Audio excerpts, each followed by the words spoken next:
Materi kita masih dalam pembahasan rangkaian fikih salat. Ya. Subnya amalan pasca salat. Topiknya adalah tentang makna doa Nabi pasca salat. Makna doa Nabi sallallahu alaihi wasallam pasca salat. Dalilnya, ya pakai dalil ya, supaya kita punya argumentasi di mana ditemukan hadis riwayat Ibnu Majah nomor hadis 925. Bunyinya sudah kita bacakan dulu bersama dan sudah kita tuliskan. Mohon yang baru bergabung untuk nanti menyimak kembali di kajian supaya nanti bisa ada kesinambungan dari situ. Ya, Allahumma inni, atau kalau banyak inna nas'aluka ilman nafi'a, satu, ilmu yang bermanfaat. Saya ambil dari sini. Ini sudah kita bahas. Wa rizqan thayyiban, dua, rizqan thayyiban.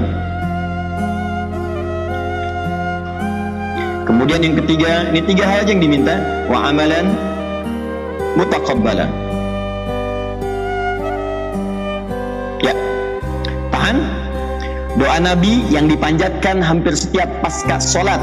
Ya, ini yang paling simpel Nabi sampaikan, tapi juga menjadi tuntunan bagi kita. Ini doa umum yang kita bisa panjatkan bahkan setelah sholat dengan urutan-urutan zikir yang telah kita bahas. Kalaupun ada tambahan spesifik setelah ini, maka silahkan, bebas, tidak ada masalah. Oh, sahabat-sahabat Nabi banyak yang berdoa minta macam-macam. Ada yang minta kemudian rezeki, ada yang minta kemudahan usaha, ada yang minta bebaskan dari kesulitan, silahkan bebas. Cuma ada yang pokok yang disampaikan oleh Nabi ketika dibacakan. Nah, ini sampai dalam riwayat para ulama. Satu, ilman nafi'a, ilmu yang berkah bermanfaat, sudah kita bahas tuntas. Kemudian ini kita berhenti di sini pertemuan lalu. Rizqan thayyiban, rizki yang halal dan kualitas terbaik. Yang ini nanti dalam Al-Quran dibagi menjadi 8 bagian. Dari 8 ini, 1 sudah kita uraikan di pertemuan yang lalu. Tinggal 7 yang belum kita bahas. Sampai sini kan? Kita berhenti pertemuan lalu. Baik, tahan, fokus baik-baik, perhatikan sini. Ya, kalimat nabinya sederhana. Ya Allah, mohon anugerahkan kami dalam hidup ini rizki yang halal dengan kualitas yang terbaik. Awas, hati-hati ya. Ini sekaligus mengevaluasi diri kita, apakah sampai hari ini rizki kita dipandang halal dan baik tidak oleh Allah dan Rasul.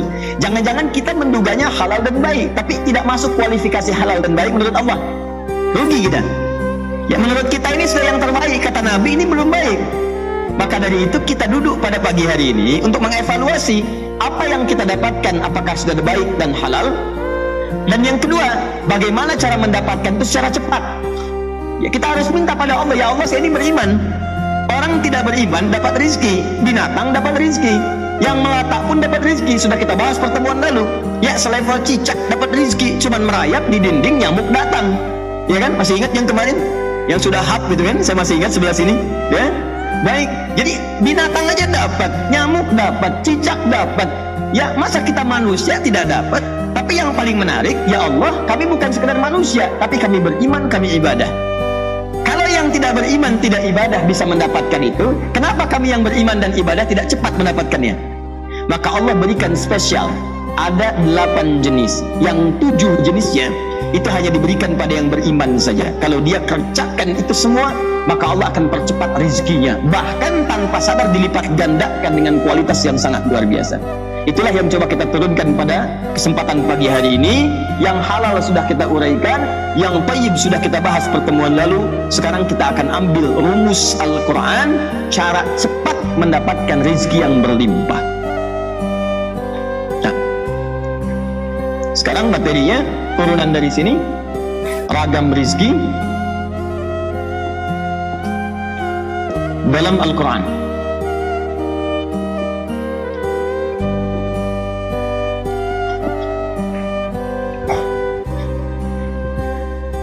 Sebelum ke sini, tolong fokus sebentar ya. Kalau Anda bertanya, Ustadz, kenapa kita mesti bahas ini? Ya, perhatikan baik-baik. Saya sering katakan di setiap pertemuan, sifat doa itu selalu bersanding dengan ikhtiar. Di doa nggak bisa berdiri sendiri, mesti ada ikhtiarnya untuk mewujudkan itu. Misal, kembali kepada Maryam tadi. Maryam, Imran, Hannah. Ibunya Maryam kan berdoa sejak dalam kandungan. Ya, di Quran surah 3 ayat 35 tadi. Ya Allah, saya bernazar, saya mohon jadikan anak saya ini anak yang salihah, dekat denganmu, bisa menjaga diri, bebas dari pergaulan yang buruk. Nah, apakah cukup dengan berdoa kemudian lantas seketika dikabulkan? Tidak.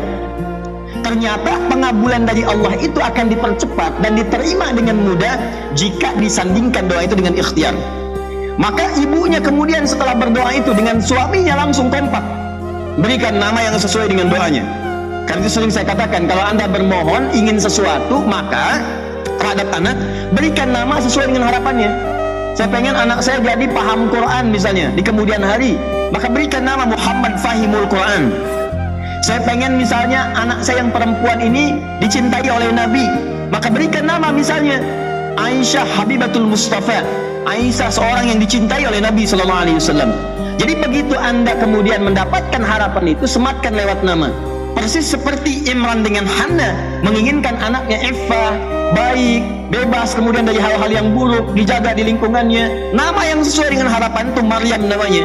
Makanya kata ibunya, wa inni sammaituha Maryam, berlindung kepada Allah dari godaan setan. Wa inni a'idzuha bika wa dzurriyyataha minasyaitonir rajim. Carikan guru yang baik. Sebab kalau cuma berlindung kepada Allah dari setan, tapi kalau nggak diasuh, nggak diajarin, nggak dijaga, tetap juga kemudian diganggu. Maka dicarikan guru namanya Zakaria, ya, alaihi salam. Tempatkan di tempat yang baik, yang kira-kira fokus untuk ibadah, dibuatkan mihrab. Demikian Anda, anak pengen hafal Quran, tidak cukup dengan bangun malam berdoa, ya Allah, jadikan anak saya penghafal Quran. Tapi Anda sekolahkan di tempat yang tidak pernah belajar Quran, ya bagaimana bisa hafal? Maka sandingkan dengan ikhtiar, carikan sekolah yang bisa mengajarkan dia Quran. Matematikanya bagus, fisikanya oke, tapi Qurannya pun diajarkan. Diajarkan adab, diajarkan sholat, itu yang dimaksudkan ikhtiar. Nabi membimbing kita, berikan rezeki yang halal dan baik. Ikhtiarnya bagaimana? Jelas ya? Inilah yang kita turunkan, sudah kita bahas kemudian. Di antara ragam ini ada 8 jenis. Jenis yang pertama sudah kita uraikan, yang standar untuk dicari. Sekarang kita masuk pada kategori yang istimewa untuk mendapatkannya. Yang istimewa. Saya jadikan 2 dulu karena 1 sudah dibahas. Tahan sampai di sini? Baik. Yuk, ambil dalilnya dulu. 1. Quran surah ke-14 ayat ke-7. Dan dari sini kita bagi-bagi contoh. Contohnya kita turunkan. Kalau bentuknya terkait dengan ketenangan, kenyamanan hidup, maka kita ambil dulu contoh dari mata. Quran surah ke-24 ayat 30 sampai 31. Kita ambil dari lisan. Quran surah ke-49 ayat 11 sampai dengan 12. Kita ambil langsung ke kaki aja biar cepat. Quran surah ke-25 ayat 63. Ditambah lagi sedikit, Quran surah ke-31 ayat 18. Kalau kaitannya dengan harta, materi, ingin nambah lagi, nambah lagi, nambah lagi, nambah lagi. Tapi nambahnya bukan sekedar harapan, nambah yang ada nilainya, berkah manfaatnya. Kan ada orang yang cuma nambah tapi nggak kepake. Silahkan cek, ada orang yang cuma nambah aja, ngoleksi aja, koleksi pakaian, dibuka lemari pakaiannya, tapi cuma buat ditonton aja. Lihat, dipakai enggak? Kasihan. Ada yang koleksi kendaraan, motor, dilihat, motornya ini, motornya ini, cuman buat bangga aja, bangga lihat. Udah itu, udah aja. Dan fungsinya nggak ada. Kan yang sesuatu yang bermanfaat itu, fungsi yang telah didapatkan dari benda itu tergunakan. Apa fungsinya gelas? Menampung air. Buat apa? Buat diminum. Buka tutupnya, duduk, ambil dengan tangan kanan, baca bismillah, minum, haus hilang. Kalau Anda cuma beli gelas buat dilihatin yang begini, ya bagaimana bisa hilang hausnya? Yang paling aneh, gelasnya ada, minumnya pakai gayung. Kenapa nggak dipakai gelasnya? Sayang, ini kan koleksi. Susah hidup. Ya, demikian beli mobil, pasang lagi, dan yang paling menarik nggak pernah dipakai, cuma buat dilihat ya. Paling-paling dipanasin tengah malam, balapan masuk taksi, capek, jelas ya. Nah sekarang yang paling menarik, hartanya bertambah tapi manfaatnya banyak. Kayak Sayyidina Utsman bin Affan radhiyallahu taala anhu, nambah terus tuh, nambah, tapi enak kepakai ya. Ya ada yang jadi kemudian kebun, siapa yang mau ngambil buahnya tinggal ngambil, jadi ngelihatnya itu enak. Ada manfaatnya, begitu manfaat terlihat tuh nyaman, hati tenang. Ada sumur yang haus tinggal ngambil airnya nggak habis-habis ya. Abdurrahman bin Auf dapat Pak satu masa sampai heboh Madinah. Duk, ini suara apa ini? Begitu keluar orang, 600 kafilah, bayangkan 600 kontak penuh dengan mutiara, emas, barang-barang mewah. Kalau sekarang datang truk, setiap truknya membawa ada berlian, ada emas, ya ada macam-macam. Udah enggak, takut kepatil. Jadi iya kan bahaya tuh kalau kena. Jadi kenapa?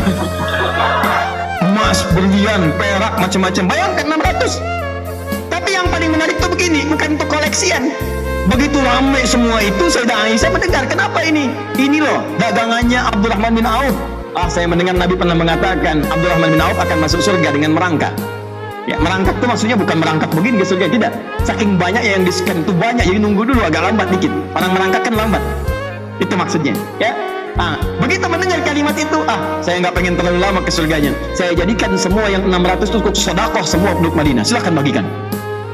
Tuh lihat cara berfikirnya. Dan bahagia. Ya, bahagia melakukan itu. Karena beliau tahu ketika disedekahkan akan datang lagi minimal 700 kali lipat dari yang tadi. Jadi kalau orang tuh paham dengan rumus ini, maka demi Allah saya katakan tidak akan pernah ada yang malas ketika diminta ibadah oleh Al-Quran. Nah yang kedua ini ketemukan juga nanti rumusnya di Quran, surah ke-9 ayat 103. Ini satu paket dengan Quran, surah 9 ayat ke-60. Kemudian konsep keduanya di Quran, surah kedua ayat 261 sampai 263. Kemudian satu paket dengan Quran, surah kedua ayat 215. Ditambahkan sedikit bonus untuk di lingkungan keluarga supaya berkah. Quran surah keempat ayat 34. Terakhir yang ini untuk keturunan. Ya, untuk keturunan Quran surah ketiga ayat 38 sampai 39. Quran surah 19 ayat 3 sampai 15. Quran surah ke-21 Al-Anbiya ayat 89 sampai 90. Ya. Saya kasih contoh 3 saja ya hari ini. Untuk yang rizki nomor 2. Di nomor 2 contohnya 3. Kita masih ada 7 lagi yang lain. Sudah? Baik, kalau sudah, tolong tahan sebentar. Saya ingin berikan pemahaman dulu sejenak supaya tidak salah persepsi atau membatasi makna rizki pada apa yang kemudian diinginkan saja. Saya pernah sampaikan di awal, rizki itu adalah semua jenis nikmat yang Allah anugerahkan kepada kita yang punya fungsi maslahat dalam kehidupan kita. Iya ya? Dan jenisnya itu tidak hanya kemudian terbatasi pada materi yang kadang dinilai sedikit oleh manusia, seperti uang misalnya, pakaian, ya makanan. Tidak sekedar di situ. Ada ketenangan, kenyamanan. Itu bagian dari rezeki. Tenang, nyaman, hidup nyaman, itu bagian dari rezeki. Anda kaya tapi nggak tenang, nggak enak. Ya nggak percaya silakan. Anda sehat tapi gelisah, nggak nyaman. Ya, saya tanya pada Anda, sering saya tanyakan kalimat ini. Ibu dah pilih mana? Kaya tapi gelisah atau miskin tapi tenang? Beda Pak, lain. Kalau laki-laki depan langsung miskin tapi tenang, belakang ibu-ibu kaya tapi tenang. Ini, jadi nggak bisa dipisahkan dengan yang ini. Ya, ini satu, ada ketenangan, rezeki yang terkait dengan kenyamanan, ketenangan, hidupnya tenang, nyaman. Yang kedua ada yang terkait dengan materi, ini.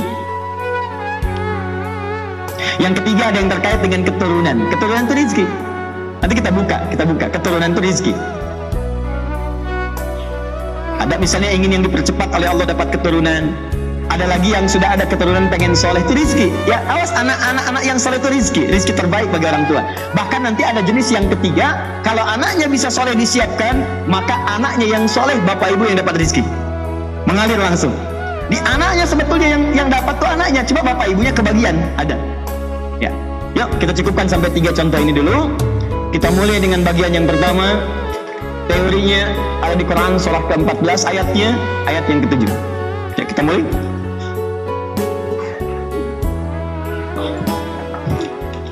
Fokus, hati-hati.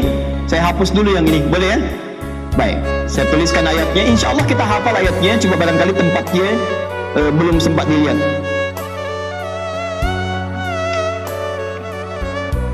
Baik, A'udzubillahi minasyaitonir rajim. La in syakartum la azidannakum wa la in kafartum inna azabi.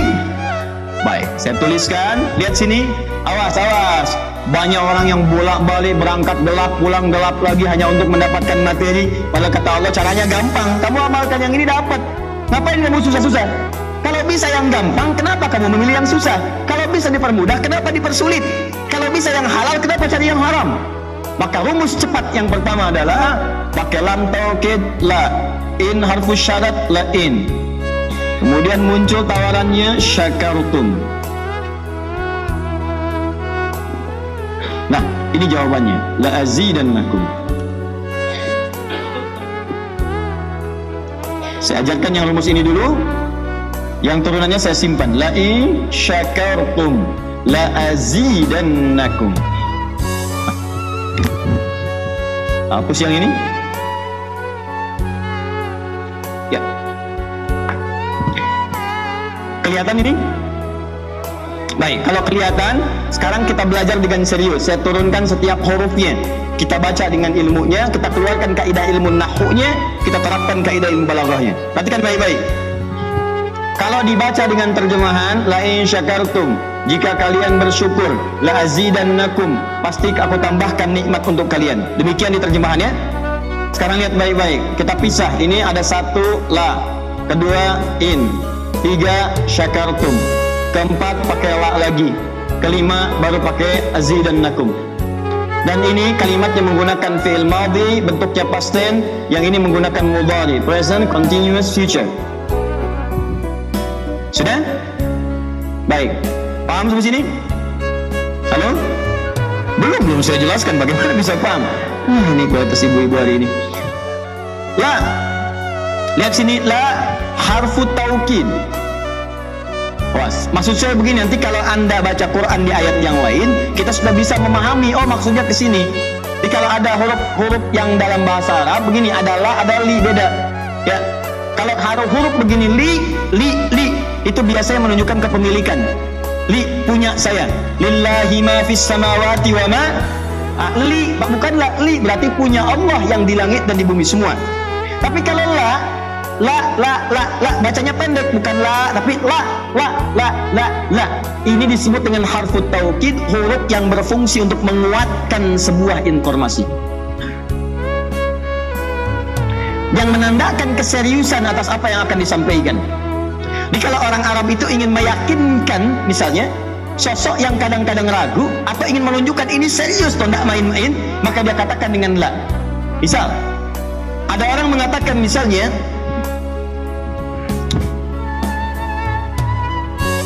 Hakim Jakarta ya'ti sa'atasya. Gubernur Jakarta insya Allah akan datang ke masjid ini jam 9. Baik. Contoh, ingat ya. Nah, ragu orang, oh masa sih? Beliau kan ada acara, sibuk begini. Maka untuk memastikan menunjukkan serius, dan ini benar-benar sudah diatur misalnya, maka dia menggunakan la di depannya. Hakim Jakarta layati, lanya pendek, layati al-an. Sa'atasya. Saya serius loh, saya yakinkan pada Anda, Gubernur Jakarta akan datang jam 9 saat ini. Paham rumusnya? Nah, maka kalau Anda menemukan huruf la dengan harakat fathah a, kemudian bunyinya pendek la, ini menunjukkan informasi yang disampaikan begitu serius, begitu kuat, dan membuat kita harus yakin tanpa ragu sedikit pun. Apalagi kalau menyampaikan itu Allah dalam Al-Quran. Jadi kalau sudah Allah nggak pakai taukid pun sudah kuat. Ini pakai taukid. Jadi kalau Allah nyampaikan, kaidah Qurannya dibuka di awal. Dzalikal kitabul la, semua isi Quran jangan ragu. Nah ini ketika Allah sampaikan menggunakan la seakan-akan udah disampaikan masih ada yang ragu, maka Allah katakan, hei jangan ragu ya, saya tegaskan, saya serius, saya kuatkan, ada sesuatu yang akan saya sampaikan saat ini. Paham? Nah, ini la-nya taukid, ini sama. Nah sekarang in ini namanya harfus syartin, syarat. Syarat, huruf yang menunjukkan syarat untuk bisa meraih sesuatu atau terjadinya sesuatu. Misal, in ji'tahuna ati. Kalau engkau datang ke sini, saya pun akan datang. Syaratnya kamu datang. Kalau kamu datang, saya datang.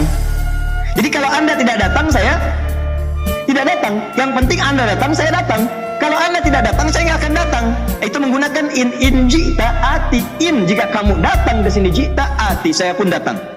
Nah, dalam Quran, dalam hadis, jika Anda menunjukkan dan menemukan kemudian dalam ayat atau hadis, yarhamkallah, jika Anda menemukan dalam ayat atau hadis kalimat yang dibuka dengan in, maka ini menunjukkan ada syarat untuk meraih apa yang akan disampaikan.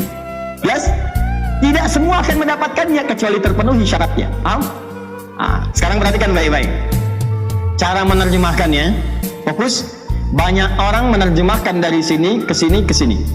Padahal kalau Anda baca dengan ilmu balaghahnya, untuk mendapatkan motivasi terkuat, maka cara menerjemahkannya urutannya 1, 2, 3. Urutan Al-Qurannya, ini yang benar dalam bahasa Arab. La in syakartum la azidannakum. Tapi kalau Anda ingin termotivasi dengan baik, ilmu balaghahnya, maka ada takdim wa ta'khir. Yang diawalkan, diakhirkan. Cara menerjemahkannya, dari sini dulu, ke sini, baru ke sini.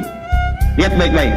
Kata Allah, la in syakartum la azidannakum. Cara menerjemahkannya dari sini dulu, lihat baik-baik. Hei, saya akan sampaikan informasi kepadamu ya. Saya serius, tidak main-main. La azidannakum. Saya akan pasti tambah terus, tambah terus, tambah terus kepada kalian nikmat yang sekarang kalian dapatkan. Jadi kalau Anda sekarang sedang mendapatkan nikmat ketenangan, kata Allah, saya akan tambah ketenangan itu tanpa berhenti. Karena kalimatnya menggunakan mudhari, present, continuous, future. Sekarang saya berikan tenang, nanti kamu akan lebih tenang lagi, nanti lebih tenang lagi, sampai future, sampai hari kiamat lebih tenang lagi. Dan yang paling hebat, rumus present, continuous, dan future. Ini kalau diaplikasikan ke rumus Quran, ini dunia, sampai ke alam kubur, sampai ke akhirat. Ini ada orang yang sampai di dunianya ke kuburnya sampai ke akhirat terus diberikan oleh Allah rezeki melimpah. Allahu Akbar. Nanti saya turunkan ayatnya. Ya ada, dunianya dapat, alam kuburnya mana? Ya Ustaz. Oke, saya tuliskan. Buka Quran surah ketiga Ali Imran ayat 169 sampai 171. Contoh dulu. Kemudian sampai dengan ke akhiratnya lebih banyak lagi. Ya lebih banyak lagi. Ada yang kemudian ke surganya dengan keluarga besarnya. Quran surah 13 ayat 23 sampai dengan 24. Ada yang langsung dapat seluas langit dan bumi. Quran surah ketiga ayat 133 sampai 134. Ada yang kemudian di taman surga. Quran surah ke-51 ayat 15 sampai dengan 23. Ada yang kemudian surganya Firdaus. Quran surah ke-23 ayat yang 1 sampai dengan ayat ke-9. Ada yang surganya itu teman-teman di surga seperti biasa, tapi semua yang pengen ada. Yang paling hebat itu ada yang di dunianya pengen sesuatu nggak kedapatan, tiba-tiba meninggal. Misal Anda mau lewat sini tuh, ada yang jualan somai, ya mau nyobain, pengajian udah dimulai, nggak enak orang nyimak Anda makan somai, ya. Makanya orang ini langsung ke pengajian. Begitu keluar pengajian mau beli habis, ya Allah habis. Begitu bilang ya Allah habis, meninggal. Ya misal. Nah, tiba-tiba orang ini masuk surga, ya karena di pengajian sempat tobat keluar dapat pahala. Begitu meninggal langsung ke konten dibayar, ya dapat sesuatu. Begitu kemudian dapat masuk surga. Gimana surganya? Ada yang paling menarik, ada yang masuk surga kelasnya istimewa. Quran surah kedua ayat 25 paling kanan sebelah atas. Ya ubasyiril ladzina amanu wa amilus solihati anna lahum jannatin tajri min tahtiha al-anhar kullama ruziqu minha min samarati rizqa qalu hadzal ladzi ruziqna min qabl. Yang paling menarik wa utubihi mutasyabiha. Ketika dia masuk ke dalam surga, ada yang kepikiran nikmat dunia yang belum dia dapatkan. Begitu dia masuk, ya Allah somai. Wa utubihi mutasyabiha, muncul persis seperti apa yang dia bayangkan dulu. Wah, alhamdulillah. Ya Allah, kenapa dulu nggak banyak lain lagi yang dipikirkan ya Allah? Itu istimewa. Nah ini sampai dengan ke akhirat. Bagaimana cara meraihnya? Yuk kita cepat turunkan ke sini, ya. Kita jangan bicara surga dulu, kita masih di dunia, ya. Hisab aja belum lewat, ya. Mau cepat ke surga? Masya Allah, caranya cepat meninggal. Ya. Nah, yuk mulai. Satu. Kita mulai. Ya. Kata Allah, saya pasti akan tambah terus nikmat pada satu golongan hamba. Tambah lagi, tambah lagi, tambah lagi. Kalau bentuknya materi, gak pernah berhenti tuh. Seperti Osman dapat, Abdurrahman bin Auf dapat, Tamim Adari dapat. Kalau bentuknya ketenangan, tenang terus. Kalau bentuknya keturunan, keturunannya itu terus begitu lahir soleh lagi, lahir soleh lagi, lahir soleh lagi. Seperti Nabi Ibrahim, ya dari dua sisi kan begitu. Dari Sayyidah Sarah lahir Ishak, turun Yakub. Dari Yakub turun Yusuf. Dari Yusuf terus sampai ke Daud, sampai ke Sulaiman, sampai sebelumnya ada Musa, sampai ke Nabi Isa. Dari Nabi Ismail sampai ke Nabi Muhammad SAW. Semuanya bagus. Baik. Seperti Imran, kalau manusia biasa, ada Maryam, ada Isa ke bawah dan seterusnya. Jelas ya? Nah, caranya apa? Ini kuncinya. Syakartum. Ini amalannya. Syukur. Syaratnya, ini harus syaratin. Lihat baik-baik. Kata Allah, saya pasti akan tambahkan terus kepada kalian semua nikmat yang kalian dapatkan sekarang sampai kalian bahkan merasa puas. Wala sawfa yu'tika rabbuka fatarda, sampai puas. Padahal kaidah nikmat itu kalau udah didapatkan jarang orang puas, pengen nambah. Contoh gini, kalau sudah punya sepeda apakah puas? Tidak, pengen apa? Motor. Kalau sudah punya motor pengen apa? Kalau sudah pengen punya mobil pengen apa? Tuh, padahal parkirnya aja belum jelas garasinya di mana. Ya. Tapi itulah manusia. Di manusia itu kalau urusan nikmat gak pernah puas, tapi yang ini enggak. Kata Allah, saya akan terus tambah. Mau minta apa? Tambah, tambah sampai kamu merasa puas. Puas ya Allah, cukup sudah. Diberikan terus. Itu yang sangat luar biasa. Nah kata Allah, saya akan pasti berikan kepada kalian nikmat terus bertambah tanpa pernah selesai sampai kalian puas. Tapi syaratnya ada amalannya. La in syakartum. Syaratnya in syakartum. Kalian mesti mensyukuri semua nikmat yang saya berikan itu. Jadi begitu Anda peroleh, Allah kasih nikmat pada kita. Misal ini, ada nikmat ini, nikmat ini, nikmat ini. Begitu Anda dapatkan, syukuri nikmatnya. Begitu Anda syukuri, maka itulah jaminan langsung diterapkan dalam Al-Quran. Kata Allah, jangan ragu, saya pasti akan tambahkan sampai kalian merasa puas mendapatinya. Jelas? Nah, sekarang pertanyaannya, apa yang dimaksud dengan syukur itu? Dan bagaimana caranya?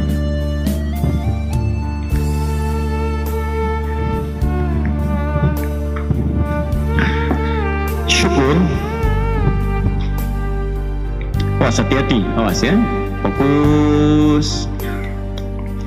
Jikalaupun nama Anda syukur tapi tidak mengamalkan ini, nggak dapat. Nah, Anda jauh-jauh sampai dengan ke Sumatera sana makan sate mau syukur, ya. Wah, supaya dapat ini belum tentu. Syukur adalah ungkapan kebahagiaan dan terima kasih atas nikmat yang diperoleh. Ungkapan kebahagiaan dan terima kasih atas nikmat yang diperoleh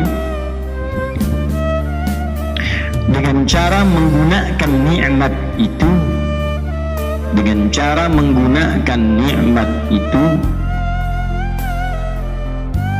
sesuai dengan ketentuan yang telah Allah tetapkan. Ungkapan kebahagiaan dan terima kasih atas nikmat yang telah diperoleh dengan cara menggunakan nikmat itu sesuai dengan ketentuan yang telah Allah tetapkan. Jelas? Baik, yuk kita pelan-pelan. Pertama, definisi ini memberikan gambaran bahwa syukur itu selalu lekat dengan nikmat yang membahagiakan. Ya. Makanya orang-orang itu ketika mendapatkan nikmat yang umumnya memberikan rasa kebahagiaan, maka muncul dorongan untuk berterima kasih. Standar. Lihat sini turunannya. Syukur kaitannya dengan nikmat. Begitu dapat, bukankah orang ketika mendapatkan nikmat tertentu merasa bahagia? Ya, promosi jabatan, bahagia. Wisuda untuk anak kampus, bahagia. Menikah bagi yang kemudian masuk ke jenjang pernikahan, bahagia. Punya keturunan, bahagia, ya kan? Dan pasti udah fitrah di kalangan manusia, sudah fitrahnya. Begitu seseorang merasa bahagia dengan satu penerimaan dari pemberian, dia pasti akan menyusulnya dengan ungkapan terima kasih. Gak percaya silakan. Anda diberi sesuatu, kemudian Anda bahagia, bukankah respek Anda mengatakan langsung terima kasih ya? Gitu kan? Nah sekarang saya mau tanya pada Anda sebentar. Kalau kita ingat dengan baik-baik, kita renungkan, semua pemberian nikmat itu sumbernya dari mana? Allah. Hanya Allah titipkan melalui tangan manusia-manusia tertentu untuk sampai kepada kita.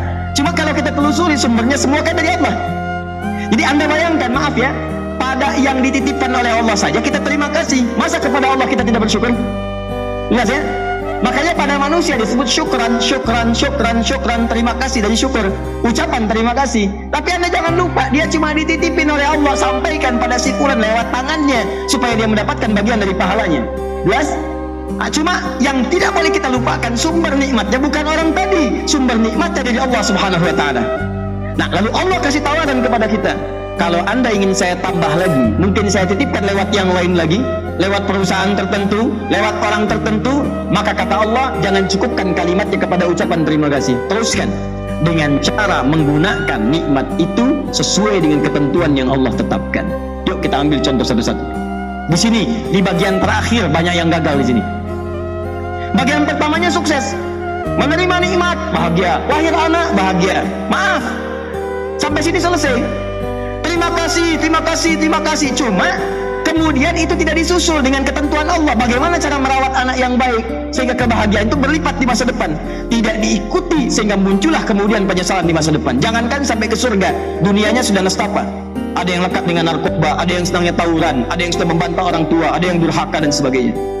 Nah sekarang yuk kita masuk pada satu-satu cara nikmatnya. Pertama, bagaimana mensyukuri contoh nikmat yang menenangkan dan memberikan kenyamanan. Satu,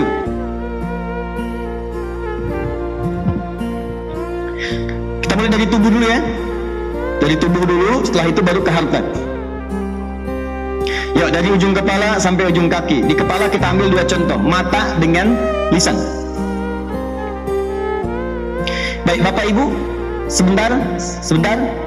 Nikmat penglihatan, melihat, bisa melihat, nikmat tidak? Nikmat ya? Baik, kalau kita sepakat itu nikmat, berarti harus kita syukuri kan? Baik, supaya apa? Lihat baik-baik, pelan-pelan. Orang yang bisa melihat itu tenang, nyaman, tentram. Ketika mati lampunya padam, mulai sibuk, mulai gelisah, nyari sendal di pengajian bahkan bisa tertukar, ya, nyari barang tidak kelihatan, nyari handphone harus dinyalakan dulu macam-macam, nyari mushaf juga tidak nampak terlihat, begitu kelihatan cahaya dipantulkan lewat masuk ke mata, alhamdulillah jadi tenang lagi. Baik, yang paling menarik adalah, nah ini dia poinnya, bagaimana mensyukuri nikmat mata itu sehingga kenikmatan pada pandangan itu selalu Allah berikan sampai dengan masuk ke hari kiamat. Dan puncaknya adalah, orang-orang yang bisa mensyukuri nikmat pandangan ini di hari kiamat, dia diberikan kenikmatan yang paling tinggi pada pandangannya. Dia bisa memandang Allah langsung tanpa hijab. Itu nanti ada di Quran surah ke-75 ayat 22 sampai 23.